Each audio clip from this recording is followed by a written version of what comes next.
Hey, it's Rod Solar from Livesey Solar, and with me is Laura Livesey from Livesey Solar, and we're going to be attending ESCRS. We're super excited about the event, and what we wanted to do is we've kind of seen a bit of a paucity of information up in terms of actually what's going to happen at the event. So what we wanted to do is share with you guys some of what we imagine is going to happen. We've done a little bit of digging to see, what the actual event, titles of these things are going to be, and we're going to try to interpret what we're going to see and what we hope to see from the event. So I hope that'll be interesting to you. Hey everyone.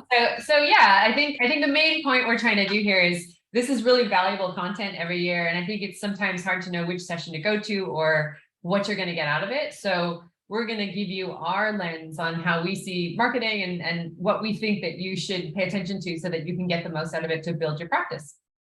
Yeah, cool. All right, so let me just start off by sharing my screen and sharing what I've seen so far.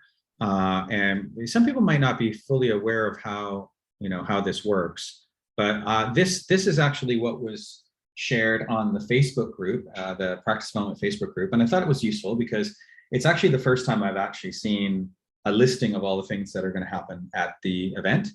So as is usual, we start off with a masterclass, and this year's masterclass is going to be led by Shareef Mahdavi, who's from the US.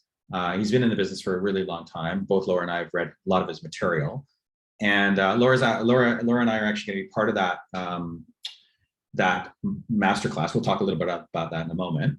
And then there's also typically on the 19th or the second day is workshops. And so this is the list of workshops, and we're going to go through these and try to give you some sense of what we imagine, having been to lots of different practice development practice workshops in the past. Imagine and speculate in terms of what's going to be said by the players that are going to be coming to those. Sound good? Yeah, great. Cool. So Laura, you know a little bit more about the Practice Development Masterclass because you've spent some time on the phone with Shareef, and he's talked to you a little bit about what his plans are. Yeah. So sure. If you could share with us a little bit about what we might expect. Yeah, so I think the day is going to be really fun and engaging. It's a very participative day. And so we're going to be going through, Shareef has just put out a book, which is a great book, which I recommend you get a copy of, which is called Beyond Bedside Manner.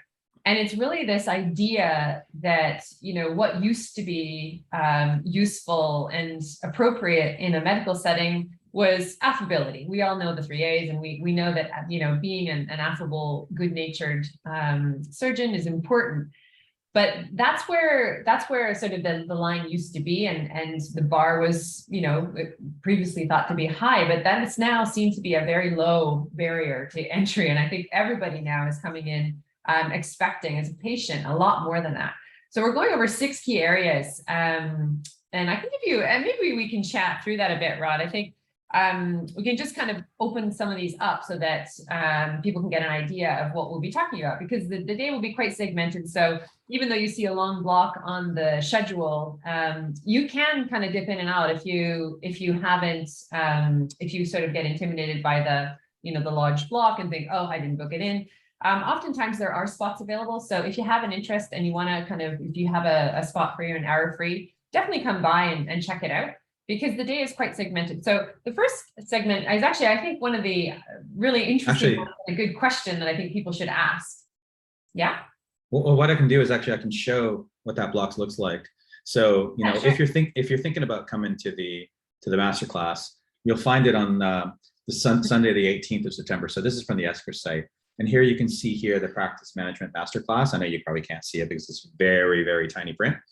It's testing eye surgeons. So if I go into that, then you can see a little bit more information over here about what it's about. And so actually that's the 18th. So I think the 19th. So the 18th is here. Yeah. So unfortunately, yeah, as Laura was saying, it's kind of one big block, and you might not know what to attend, because if I go into that, there's not a lot of information specifically, but there is information about speakers. So that might be valuable to you if you know some of these people, and if you have a particular interest in what they're going to be talking about. But unfortunately, every single entry is 8:30 to 6. So, it's impossible to be able to judge that. Anyway, but Laura, you might have a little bit of insight in terms of how the day is going to break down. So I can, sure. give a sense of that. I think there's 6 main areas that Shareef has set the day up around, which is the main areas in his book. So we're going to really take a subject matter that's crucial these days in terms of how do you deal with demanding patients. And I think we hear all the time, I mean, I'll just say it, like behind closed doors, people are a little bit annoyed. They sort of think, okay, I've got these people coming and they have these really high standards and they're very picky. And I think that that is a need for a reset in a market that now is internet enabled and it's able to get a lot of information and have a lot of choice of different surgeons. So obviously the bar is raising. And so this is a great look at really 6 areas that you want to look at bringing the standard up, going well beyond just that affability, just that bedside manner. So the first one is profession. So how can you as a doctor increase your joy of practicing medicine? I think this is a really, really good question to ask yourself because I think it's really common to get stuck into the day-to-day grind of things, to kind of forget why you started in the first place. Maybe not all the time, but these are certainly conversations that I have on a routine basis that oftentimes the sheer volume crushes the original intention, which is to help people. So I think that there's a number of practical suggestions we're going to talk about. That's kicking off the day. So if you have an interest in that topic, I believe I might have that one wrong actually, but we're starting, I believe, around that side of things, but the schedule may change. But we'll be kind of weaving these topics through, as far as I understand, through the whole day. And the experts that are mentioned on the 8-hour window, some of them are going to be there the whole day, like myself and Rod. We'll be there. We'll be around the whole day, so we can answer questions if you do just want to pop in. And some people are kind of, they're only joining for an hour or two, depending on their schedule. So did you have any thoughts on that one, Rod, in terms of increasing the joy of practicing medicine? Yeah, I think that a lot of people, as we've discussed many, many times in between ourselves and also with our customers, is that they had one idea of what they had one idea of what entrepreneurship was. And when in fact it was nothing like what they imagined it to be. They realized actually that once they started a practice, they were actually starting a business, and that fact began to dawn on them, slowly, when they realized, oh, actually, I can't just be a surgeon. I have to do marketing. I have to do sales. I have to do budgeting. I have to do compliance and customer service and all, and facility management and all those things that people just tend not to really prepare for in medical school. So they find themselves out of their depth and they don't really enjoy that feeling, as you can imagine. So yeah, I can see how the joy kind of escapes them because they're stop doing what they want, what they were trained to do and what they want to do. Yeah, no, absolutely. So that's profession. So that's one of the 6. And then one of the other topics that is near and dear to our hearts is a whole section on patients. So why do patients choose to have surgery? This is a really wide-ranging topic. And how do they choose you? So how do they choose the surgeon? So really, really good question there that we get asked all the time. What makes me stand out from the guy down the street? Why do they end up choosing me? And sometimes you may notice you have patterns in your practice. Maybe not quite put your finger on it. Maybe you haven't thought about it, but we often do find you'll be getting, not everybody, but you'll be getting a certain subset of your patients coming in that are kind of in attunement with who you are and what you represent and what you're just putting out there. Whether you have a brand, whether you don't, they're being attracted to something, referrals, that sort of thing. So yeah, patients looking at, that mechanism for choice, which is a really, really crucial, important part of the mix. What was that actual second section called? So it's why do patients, it's the patient side of it. So why do patients choose to have surgery and quite broad. Okay. Right. So why do they choose to have surgery? Why do they, one more time? How do they choose the surgeon? Right. Okay. Yeah. That'll be interesting. I think we have a lot of views on that. I tend to find that people are probably less surgeon oriented than most surgeons want to believe. They're actually more personal benefit oriented. They want what's in it for them. And perhaps this is indicative of the consumerism of or consumerization of surgery. The reality is that yes, it is a business now, and for that reason, it's less tied to the individual surgeon. because people are cold, right? They're not warm referrals, they're cold referrals. You have to go and market for them. And so they're cold. And so when they enter your sphere, they don't know who the surgeon is. And it's really, they often come in to the practice and to the, to the brand, assuming that the surgeon has all the credentials. And so often the energy and time spent by surgeons talking about themselves is often, falls on deaf ears, because in fact, it often raises objections where none existed. So yeah, I think this is going to be a super interesting topic, and I'm very interested to hear what Shareef has to say about it. Do you have any idea of who's going to be kind of part of that? Because I think there's individuals who are going to be part of each topic, right? I'm on that panel. So how the day works is Shareef is going to be presenting the concepts and giving us all a good overview of that.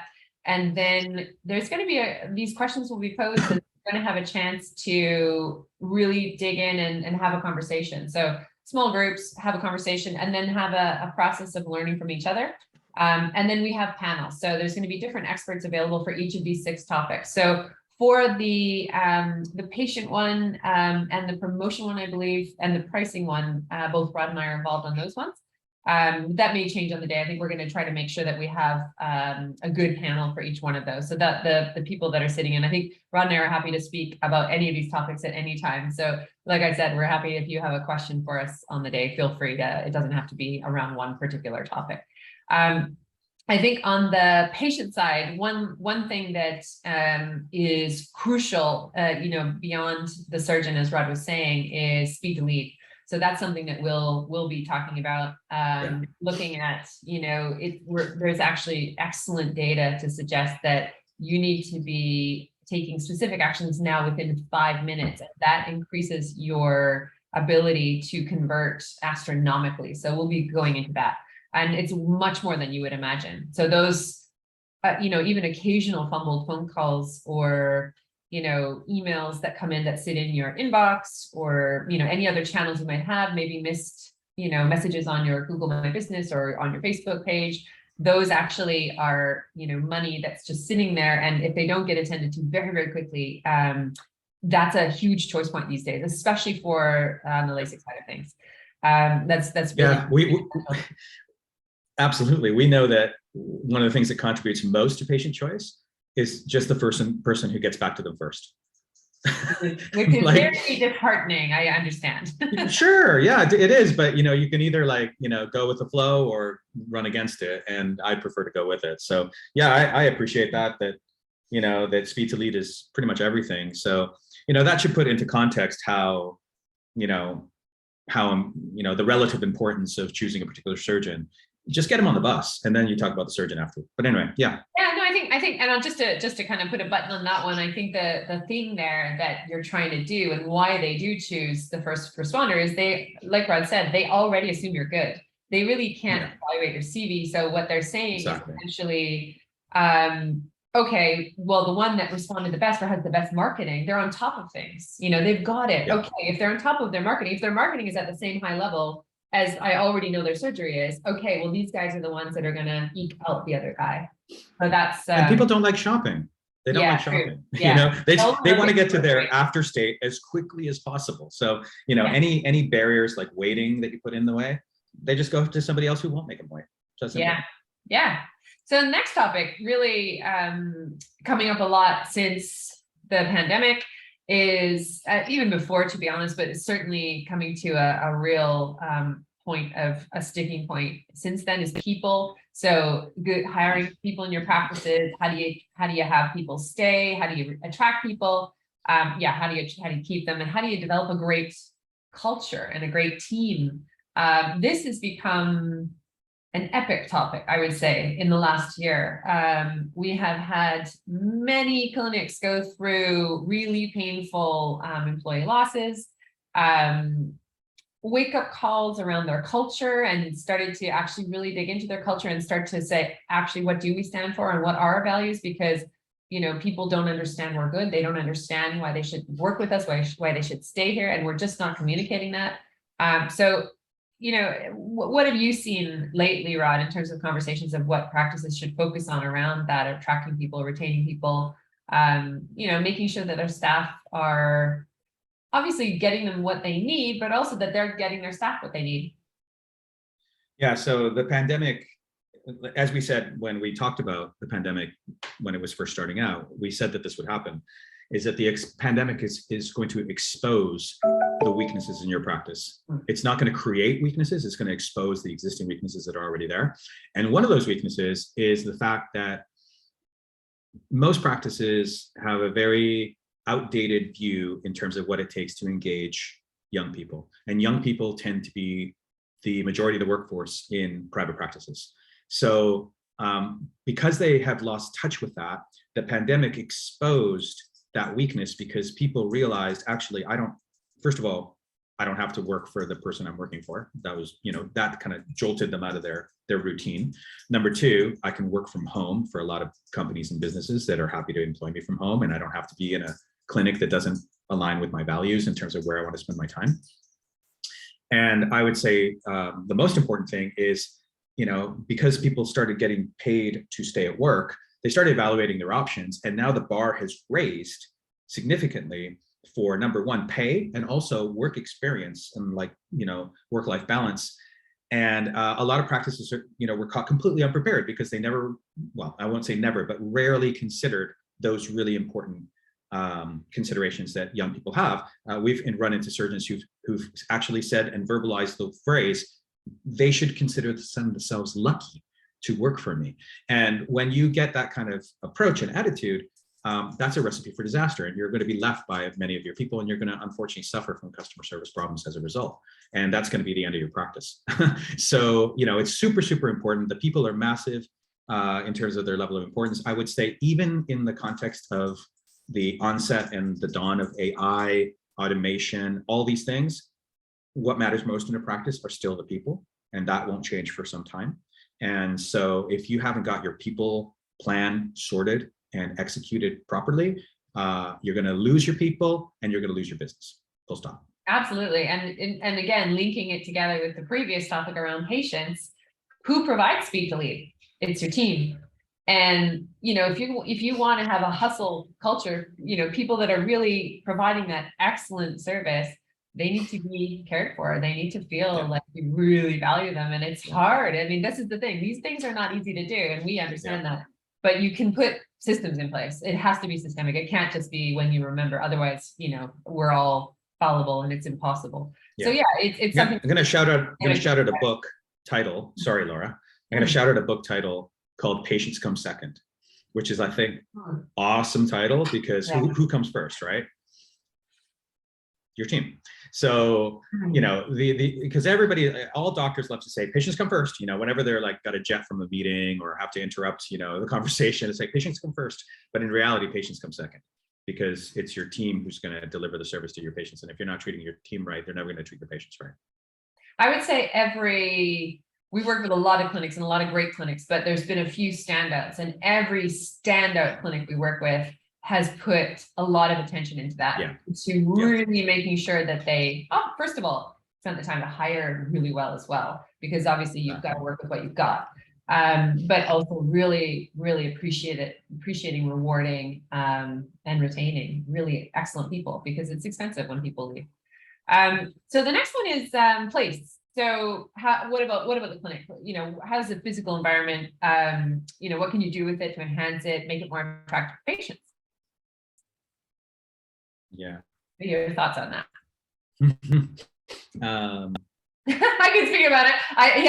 Please, I'm not the guy to ask. Yeah, it's so funny. It's so funny that that's like Rod's. He knows it's necessary. It's just not your favorite area. No, I don't. So for us, I could deliver a garage.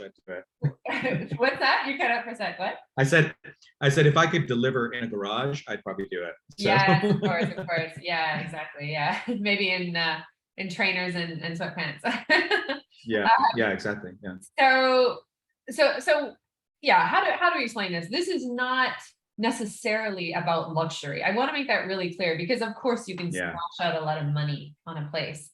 And you know what? Sometimes that happens and it still doesn't get the end result. So this is really about going back to patient and what do patients want. And first of all, defining what we call an avatar So really knowing your avatar. So if you are LASIK focused, then you really want to be focused on millennials and Zoomers. So the younger patients, right? Well, what do they want? I mean, now it's like, I shouldn't even have to say this, that they want free Wi-Fi. That's like so 15 years ago. But, Yeah. but I mean, we started doing this, 15, 20 years ago with, free Wi-Fi and, all the best magazine subscriptions that they're actually really interested in, and things to do while they're waiting, and not cheesy coffee, but excellent coffee, and not your typical packaged crappy cookies or biscuits, but actually the brands they like, so that they feel like, wow, like they're not going to realize that you've done this, but they're going to be like, okay, I feel like, wow, I'm with my people. I'm in my place. So it's really more about that than anything else. And you can do that on a budget, absolutely. But it is about understanding, colors are obviously important, making sure that you don't have to have a super expensive design consultation. But if you don't have an eye, and a lot of people have somebody on their team that has somewhat of an eye for those kinds of details, bring in somebody and just get a quick, check on that, with the avatar, preferably check with one of your patients. Because you will still, even despite yourself, I'll be honest, sometimes you might get people that are the avatar that you want, and they might go through recommendation or whatever. But had they not known you or been referred and come cold to your clinic, they probably, if you ask them candidly and say, what could we do around here to, do you like this? Do you like that? Could we do something else? We really want to make sure we hit this right. What are your ideas? You'll get that's where you start. If you don't have an idea about it, ask them. I think that's a good place to start. So make sure that it's attractive to your avatar. That's it. You took the words right out of my mouth. I think just your avatar has to feel comfortable in the space. Yeah. So, and also, they have to feel active. They have to feel like they're doing something, as opposed to like Shareef. One of the things I do agree with Shareef about is he wants to abolish the waiting room, and I love that concept, that idea that we shouldn't have waiting rooms. We should have I don't know what he would prefer to call them, but the point being is that you shouldn't invite patients to come and just basically simply wait in your room while you attend to them. And my answer to that would simply be, hey, give them stuff to do, right? We already know that, consuming short pieces of entertaining information that's also educational could very much enhance the possibility of closing people down the road and getting people more, asking fewer questions that videos would answer. There's lots of things that you can do. Like, you're producing so much content to get people in the door. A lot of that content could be repurposed just to educate patients while they're waiting. And it can be, if it's done in an entertaining way, time flies. And I was going to say that's the key, because I want to make this really clear. Like, anybody who knows Rod and I know that we're always, going to be talking about the patient value journey. Patient value journey is a specific 8-step process that all patients go through, and you ignore it at your peril. And so the step that the physical environment applies to is called excite. So they've already booked, they've come in for the consultation, right? They're there with you. But at that stage, there's a whole bunch of things that need to happen, that they need to stay excited that they made the right choice. They chose the right clinic for this consultation. And the environment helps to keep that excitement there. So it is doing a job. This isn't just sort of a, preference thing. It is around making sure that you're maintaining momentum between sales stages. So that's physical environment. We probably talked about that for a while. And then we can go to promotion. So how do you build awareness that is sustainable for a practice? What are your top so this is an area, and I don't know if he's evolved his view, but this is an area that I disagree strongly with Shareef. And if we have the opportunity to have that conversation, either offline or on the stage, I'm happy to do it. But he's very much anti-advertising, and he's come out and said, your practice should be like Tesla. Why? Because Tesla doesn't advertise. But my argument to this is, hey, you're not Tesla. I'm sorry, but you're not the only car manufacturer that's doing electric cars, right? So I think the thing here is that you're not unique enough to just rely on your brand. So what you need to do is you need to get the word out. And if you don't use paid advertising to do that, you're going to be in a significantly hamstrung position to get the awareness. Something that I've heard recently that makes a lot of good sense is that you're never going to get more customers than the people who know you exist.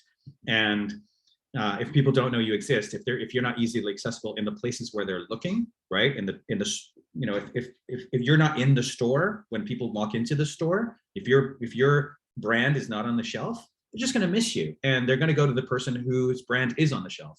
And so, yeah, that's an area where I think that, you know, I don't want practice to be led astray to think that, you know, they can survive without advertising. Very, very few practices can, but they don't tend to grow. They tend to stagnate. And often they're in situations that are kind of artificially protective of doctors, where the whole country says you can't advertise. And in that situation, yeah, I can see an exception, like France and Belgium can be a little bit like this, and other countries as well. But if you're in a country where physicians are allowed to advertise, well, you're just, yeah, you're doing yourself a disservice by not getting the word out, and your practice won't grow. Full stop. I think it's a pace thing, right? I mean, you practice will grow. It'll just grow very slowly, and we've seen that a lot, haven't we, Rod? I mean, it's all about gasoline. You know, it's really putting your foot on the gas as opposed to just kind of having patients stumble upon you, and so that's a choice, and it really comes down to your goals. You know, some people are okay with that. You know, and if that's it's all in how you define grow. Yeah, exactly. That's a choice, and I think it's just clarifying that, you know, a lot of you are ambitious. I mean, we meet ambitious surgeons all the time, and if that is what you want, then yes, I mean, that is going to get you what you want to the end state a lot sooner. It's important. That's it. I mean, if you consider you know, growth to be like, you know, a few, you know, a single-digit % every year, and you're happy with that, yeah, you don't have to advertise, right? But I don't run into many practice owners and surgeons who want that from us, right? When they come to us, they're like, I want like double-digit growth, and in some cases, I want to double my practice. And you know, that's the kind of growth that when I say grow, that's what I'm talking about. Doubling your practice, tripling your practice, quintupling your practice. That's what I'm talking about. So it's a completely different universe, right? It is. And I think the one area where I think you can, it really depends on, you know, how you define marketing, I think, as well, because I think you could make an argument that, you know, excellent service, excellent relationships with like an OD network, you know, having an ophthalmic sort of referring system in could be technically considered not promotion, you know, but that it is in our world, we have programs for that. I mean, you build those programs to facilitate that referral, you know, coming to you. And again, it's a speed aspect. You can slowly grow relationships. And a lot of our clients come to us at that point where they have built up relationships and they haven't done marketing, but they do hit a plateau. And I think that's where you kind of have to say, okay, you know, there's an inflection point. Do I want to, you know, crank it up, basically get that growth percentage going up a lot higher. But yeah, that'll be an interesting discussion. I think this is what panels are for. There's a lot of experts, a lot of different opinions, and I think this is where you want to bring your questions. You know, bring your tricky questions. Those are the funnest ones to answer. And then I think in terms of, we talked about the place, we talked about promotion. And then, yeah, what about one of the most common questions we get? How do I price? You know, how do I price to serve my market? How do I price to when I'm introducing a new service? You know, should I go middle market? Should I go upper market? So how do you deal with pricing yourself? And also, how do you talk about the fees that you have in your practice? Because that's often a sticking point for not only surgeons, but teams as well. Yeah. So with this one, look, there's a current that is propagandizing this idea that the main reason that people don't have eye surgery, refractive surgery in particular, is because they think it costs too much money. And so that's propaganda that I don't believe in, because what I actually believe is happening is that it's not that people don't have money, because they do, and they'll happily spend strokes, waste money on way less important things that are way less valuable than refractive surgery. The real issue is that doctors left to their own devices are 99% hopeless at communicating value. So if you communicate value, then price becomes less important, because you are talking about why why the person wants the thing. And if you focus on that instead of trying to justify your low price, then yeah, you're in a better position. So I think this is in part, there's that current that people are fighting against that tells them, oh, people won't pay X amount for this procedure. And then secondly, it's very much an emotional issue. So even though price is a number, and we often think about it like, oh, well, all I've got to do is figure out my cost and then figure out my price on top so I can make a margin. There is so much psychological baggage around the concept of money, not only in lots of different societies, but also especially in medicine. And I believe that people have a lot of baggage that gets in their way because they make assumptions on their own, about their own limits that then they try to smear all over their patients. So yeah, I think for many, many reasons. That's true. Yeah, that's a good psychological profile. We do come up, and again, these are, we're being very, this is how we, people that know us, this is exactly the type of things that we feel it's important to dig into as a business owner, if you want to grow. And transparency and honesty around where you're at and what's holding you back is required to basically get out of your own way. And I think that that's a big one. I think the other thing that is more of a marketing discussion around price is that you're usually selling the wrong thing. So you're usually selling LASIK or, IOLs, or, maybe you're talking about a lens, and that's not what your patient wants to buy. What your patient is coming to you for is transformation. And so something that you really want to dig into is, how do I put my patient as the hero in the center of this theater or journey that we're taking them through, from the spot where they're coming to you and they have a problem, and it's a big problem. If it's if it's cataracts, their life is shrinking and they're starting to feel like they're losing out on things they once used to do. It's a big problem, right? With LASIK, they've got a real hassle with their glasses or contacts, or they wouldn't be in front of you.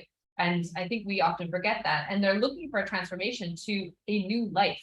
It's kind of like one of those memes where it says new life loading, like they're looking for that. They're waiting to load up their, reboot their new life. And that's a very valuable thing. And I think when how can you put a price on that? Yeah, when you price that up and you talk about that, and you have especially if you have a monthly payment plan, that becomes very accessible for people. Yeah. Because nobody wants LASIK. They want the after that LASIK provides. So I think that's a really important thing that requires, a paradigm reset. And we see that surgeons completely transform their practices once they go through that process with us of saying, aha, the patient is the hero. And I know it sounds really basic, but that trickles across to everything you do. And going back to that first question around, what do patients need to choose? They are literally evaluating you with a mental checklist, whether they know it or not, for every single point that they touch you, when they call you, when they visit a web page, when they visit, when they go to your Facebook, when they chat with somebody in person. They're always evaluating you on how well are you giving them access to transformation, basically. And every conversation that moves them closer to that, or feeling like that, you're basically increasing value and ultimately justifying your hopefully high price. So that's a really important conversation to have. Yeah. The other thing too, just I know that we can talk about price forever, and I can't wait to talk about this on the panel. The thing about price is that it's very much directly related to the quality of the people that you can keep on your team. Because look, if you underprice, you're going to have trouble having a lot of margin. And when you have little margin, you're going to have trouble paying people what they're worth, the best people, right?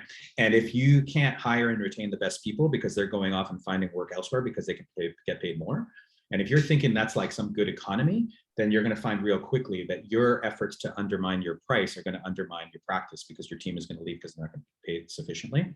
So another really good reason to increase your price and get a nice, sweet, fat, juicy margin is so that you can dispense that to your team and keep the best people, because that's going to just so reinforce why your price is what it is.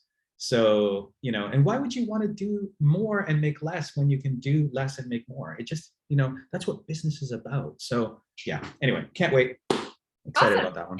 Yeah. So that was our relatively quick. I think we went into 6 different areas of the Yeah. We could talk about this stuff for days, you know. You guys that have come to our masterclass know how this goes, and we love it. So I think this is the Beyond Bedside Manner practice management session on Sunday, September the 18th.